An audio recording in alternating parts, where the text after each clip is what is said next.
తాకట్టులో ఉన్న బంగారాన్ని విడిపించి ఆ రోజున్న మార్కెట్ ధర కట్టి మిగిలిన డబ్బును మీకు అందిస్తుంది కొమ్మూరి గోల్డ్.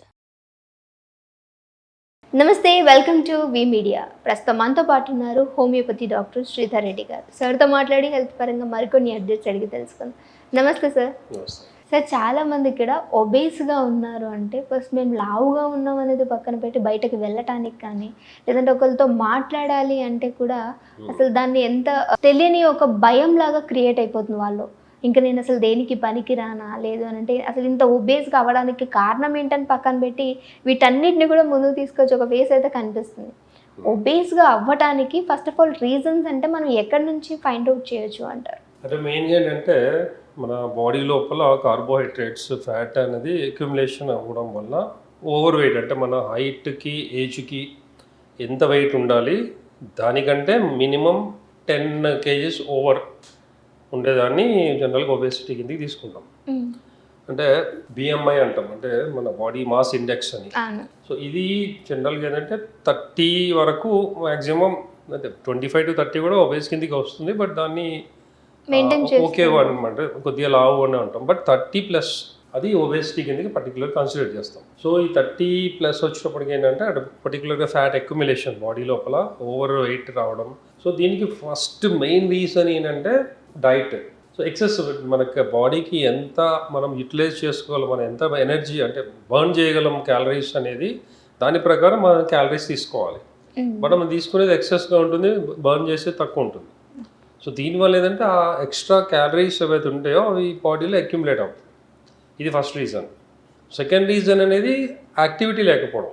మనం ఏదైనా బర్న్ అవ్వాలి క్యాలరీస్ అన్నదే మనం చేసే దాన్ని బట్టి ఉంటుంది, మన యాక్టివిటీని బట్టి. మనం వాకింగ్ కానీ ఎక్సర్సైజ్ కానీ పని చేసేది, ఇప్పుడు ఎండలో హార్డ్ వర్క్ చేసే వాళ్ళు ఉంటారు, వాళ్ళకి ఎక్కువ బర్న్ అవుతుంది.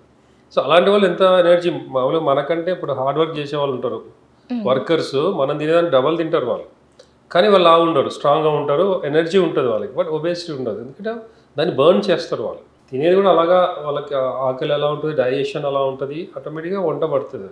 సో వాళ్ళకి అవసరం. కానీ యాక్టివిటీ లేకుండా అక్కడ కూర్చొని పనిచేసే వాళ్ళలో ఈ ఎనర్జీ అనేది డెవలప్ కాదండి, బర్న్ అవ్వదు. ఈ క్యాలరీస్ అనేవి అలాగే ఉండిపోతాయి. సో అలాగే ఉంటాయి, అది బర్న్ కాదు, మళ్ళీ మనం ఎక్స్ట్రా క్యాలరీస్ ఇంకేవో తీసుకుంటూ ఉంటాం. ఆ కూల్ డ్రింక్స్ అనో లేదంటే బర్గర్స్ మధ్య మధ్యలో టైం పాస్కి పోతాం తినడము, ఫ్రెండ్స్తో కలిసి కూర్చొని మాట్లాడుతూ ఏదో సమోసాలని అవన్నీ. సో ఇవన్నీ బాడీకి ఇంకా మనం యాడ్ చేస్తున్నాం క్యాలరీస్, ఆటోమేటిక్గా ఫ్యాట్ అనేది అక్యుములేట్ అయిపోతుంది. ఇవి రెండు మెయిన్. మూడోది ఏంటంటే కొంతమందిలో ఆ టెండెన్సీ ఉంటుంది, అంటే పేరెంట్స్ ఫ్యామిలీలో కొంతమంది చూడడానికి ఎవరైనా చూసినా లావే ఉంటారు, ఆటోమేటిక్గా వాళ్ళలో ఆ టెండెన్సీ ఉంటుంది. సో ఇలాంటి వాళ్ళలో కూడా ఏంటంటే ఈ ఒబేసిటీ ఆటోమేటిక్గా వస్తుంది. అండ్ మూడో తర్వాత ఏంటంటే కొన్ని డిసీజెస్, అంటే థైరాయిడ్ ప్రాబ్లం, హైపోథైరాయిడ్ కండిషన్స్. అమ్మాయిల్లో ఏంటంటే పీసీఓడి వల్ల కూడా ఆల్మోస్ట్ థైరాయిడ్ లాగానే వాళ్ళు వెయిట్ గెయిన్ అవుతారు, పీరియడ్స్ సరిగా రాదు. సో ఎక్కువ అయిపోయారని చెప్పి, ఓవర్ వెయిట్ అయ్యారని చెప్పి చాలా మంది ఫుడ్డే మానేస్తారు సార్. దానివల్ల ఏమవుతుందంటే కరెక్ట్ డైట్ చేయకపోవడం వల్ల బాడీ ఇంకా వీక్ అయిపోవడము, లావు ఉంటారు కానీ ఎనర్జీ తగ్గుతున్నారు కదా సార్, అంటే కిలోస్ వీళ్ళు డిక్రీజ్ అయినట్టు కనిపిస్తుంది, అంటే మొత్తం తినటమే మానేసిన తర్వాత. ఇది ఫర్దర్గా వాళ్ళకి ఫ్యూచర్లో ఏ విధంగా ఎఫెక్ట్ అవుతుంది అంటారు? అదే దానివల్ల ఏంటంటే బాడీలో కావాల్సిన ఎనర్జీ ఉండదు, వాళ్ళ యాక్టివిటీస్ సరి చేయలేరు, కొద్దిగా హార్డ్ వర్క్ చేయగానే టైర్డ్ అయిపోవడం. అంటే ఇది చేస్తున్నంతసేపు బాగానే ఉంటారు కదా, తినకుండా ఫర్ ఎగ్జాంపుల్ ఒక 1 week తినకుండా ఫుడ్ మానేశారంటే యాక్టివ్గానే ఉంటున్నారు. అది ఎప్పుడు వాళ్ళకి బయటపడుతుంది అనుకోవచ్చు? యాక్టివ్ అంటే స్టార్టింగ్లో కొన్ని రోజులు పాత వల్ల ఎనర్జీ ఉంటుంది కాబట్టి డైట్ వల్ల ఓకే. బట్ రాను బాడీకి కావాల్సిన విటమిన్స్, ప్రోటీన్ ఇవి కూడా అవసరం. మనం డైట్ మెయింటైన్ చేయడం అంటే మనం తినేది తగ్గించడం మానేయడం కాదు, ఏది తినకూడదు, ఏది మానేయాలి, ఏది తినాలి, ఇది డైట్ అనేది. ఎందుకంటే మన హెల్త్ పాడవకూడదు, ఎనర్జీ తగ్గకూడదు, వీక్ కాకూడదు, బట్ వెయిట్ లాస్ అవ్వాలి. సో డైట్ అనేది దాని ప్రకారం ఉండాలి. మన బాడీకి మెయిన్ కావాల్సిన కార్బోహైడ్రేట్స్ కూడా అవసరమే, క్యాలరీస్ కావాలి, కానీ ఎంత కావాలి, మన బాడీ, మన హైట్, మన యాక్టివిటీ, మన ఏజ్, దీని ప్రకారం మనకు క్యాలరీస్ అవసరం. సో ఎక్కువ మనకు కావాల్సింది ప్రోటీన్, ఫైబరు, విటమిన్స్, అన్ని రకాల విటమిన్స్ కావాలి. ఇప్పుడు నవేడేస్ ఏంటంటే చాలా మందిలో విటమిన్ డెఫిషియన్సీస్ ఎక్కువ ఉన్నాయి. B12 deficiency, D vitamin deficiency, C deficiency, ఇలా రకరకాలుగా ఉన్నాయి. సో మనకి డెఫిషియన్సీ రాకుండా మెయింటైన్ అవ్వాలి, ప్రోటీన్ కావాలి, ఫైబర్ కావాలి.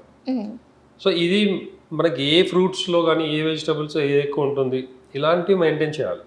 అంతేగాని మనం డైటింగ్ చేస్తున్నాం కదా అని టోటల్గా అన్నం తినడం మానేసి లేదంటే ఇంకేదో జ్యూసెస్ తాగడం ఇట్లా కాదు. మనకు బాడీకి ఎనర్జీ కూడా కావాలి కాబట్టి అన్నం తినాలి కంపల్సరీ.